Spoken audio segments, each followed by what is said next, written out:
Assalamualaikum warahmatullahi wabarakatuh.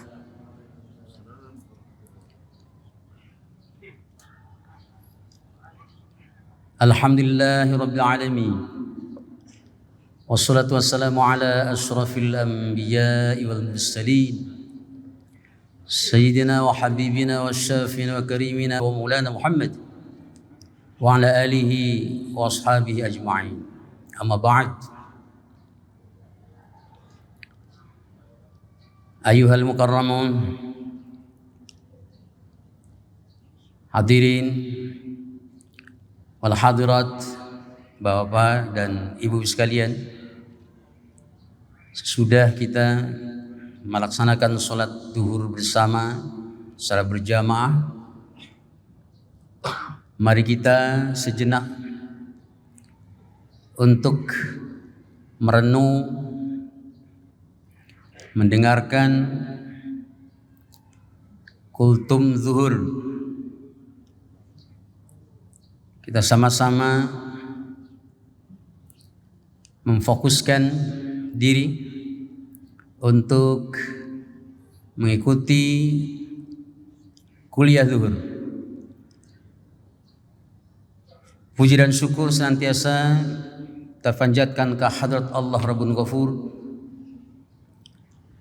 Salawat dan salam semoga terlimpah curahkan kepada junjungan alam, manusia sejati, Nabi yang akhir zaman, Nabi Muhammad sallallahu alaihi wasallam, juga para sahabat dan keluarganya dan seluruh pengikutnya, termasuk kita di dalamnya. Amin. Bapak dan ibu sekalian yang berbahagia, tema kultum siang hari ini adalah siapa kita. Judulnya siapa kita. Sahuran. Kita adalah manusia. Sepakat kita semua ini dinamakan manusia.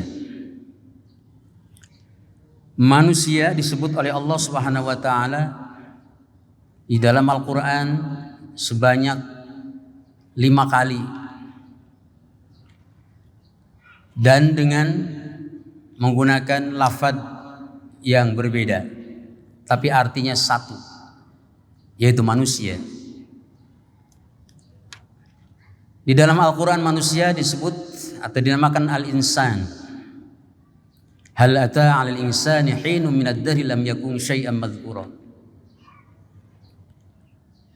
Kita juga disebut al-ins. Wa ma khalaqtul jinna wal insa. Disebut juga an-nas. Qul a'udzu birabbin nas. Artinya manusia. Disebut juga bani Adam. Wa laqad karramna bani Adam. Dan yang kelima, kita disebut oleh Allah dalam Al-Quran sebagai al-bashar, artinya yaitu manusia. Lalu apa tugas manusia itu di muka bumi ini?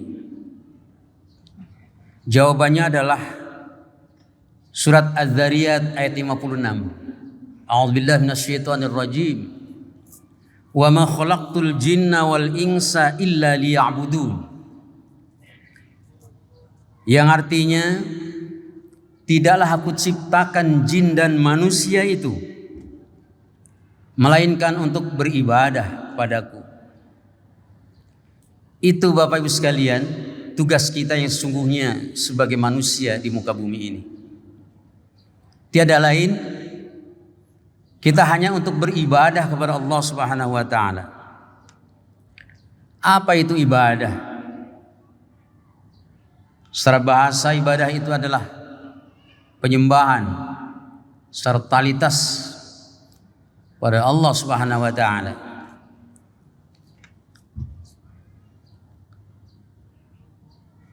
Imam Ibn Taimiyah mendefinisikan ibadah itu adalah ismun jami'un lima yuhibbuhu Allah wa yardah qaulan kana au fi'lan, jaliyan kana au khafiyan. Ibadah artinya ismun, satu nama, jami'un yang meliputi, yang mencakup, lima yuhibbuhullah wa yardah, bagi apa saja, qaulan kana au fi'lan, baik itu perkataan maupun perbuatan, yang menyebabkan dicintai oleh Allah dan diridhai oleh Allah. Karena itu ibadah tidak khusus salat dan puasa saja, serta ibadah haji, yaitu mencakup ibadah mahdoh dan ghair mahdoh.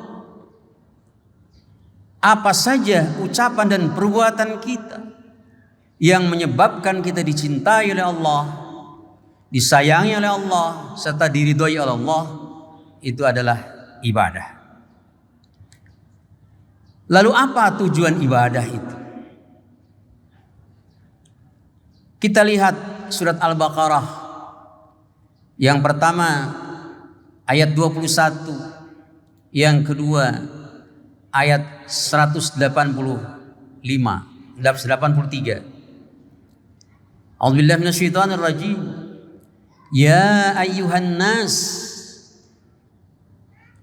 u'budu rabbakumul ladzi khalaqakum wal ladzina min qablikum la'allakum tattaqun. Wahai manusia, sekalian manusia, u'budu rabbakum, sembahlah Tuhanmu, beribadalah kamu kepada Tuhanmu, yakni Allah Subhanahu wa taala. Kalian dan orang-orang sebelum kamu, sebelum kalian. Apa tujuannya? La'allakum tattaqun, agar kalian menjadi orang-orang yang bertakwa. Selanjutnya Al-Quran surat Al-Baqarah 183. A'udzubillahi minasyaitonir rajim.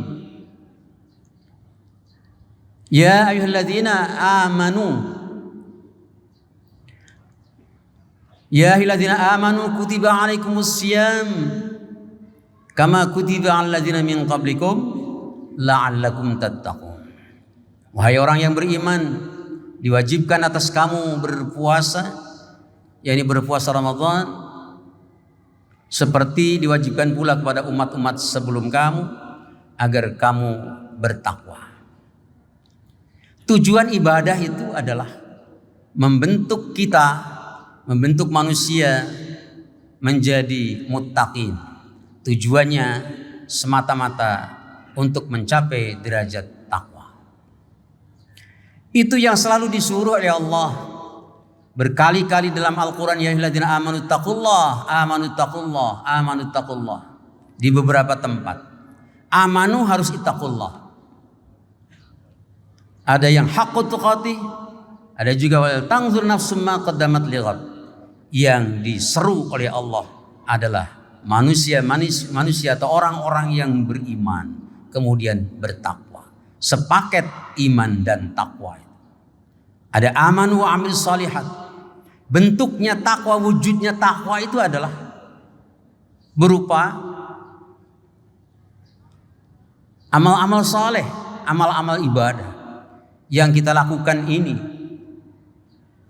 Itulah perbuatan takwa yang berbagai definisi, batasan tentang takwa itu. Setiap khatib pasti berwasiat ittaqullah, karena pokok selamatnya kita di dunia dan di akhirat terlebih adalah modal ketakwaan itu. Kita menjadi manusia yang mulia di dunia dengan takwa. Kita mulia di hadapan Allah Subhanahu wa taala dengan modal takwa. Inna akramakum indallahi atqakum. Takwa menurut perspektif fuqaha adalah imtithalu awamirillah wajtinabul manhiyat, wajtinabul manhiyatih,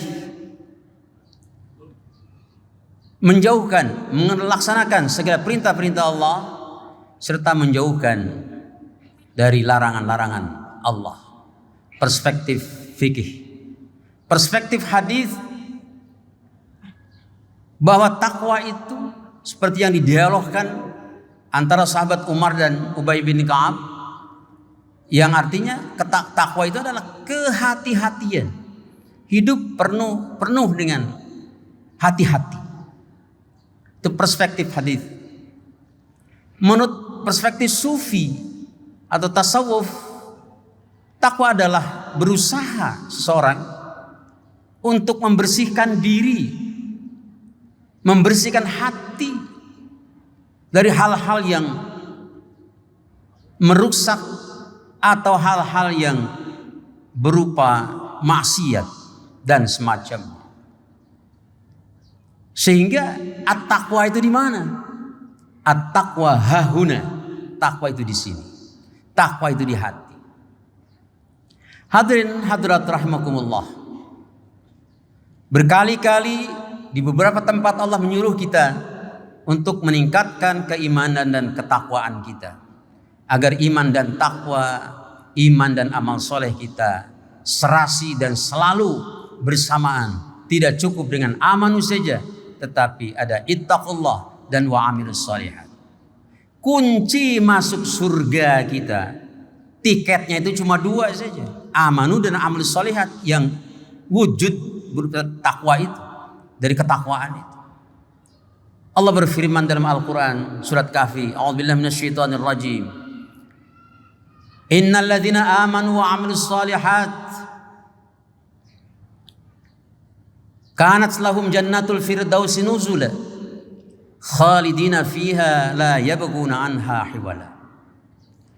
Sesungguhnya orang-orang yang beriman dan beramal saleh itu, yang bertakwa itu, kanat lahum jannatul firdaus, tempatnya itu di surga firdaus, sudah pasti. Insyaallah.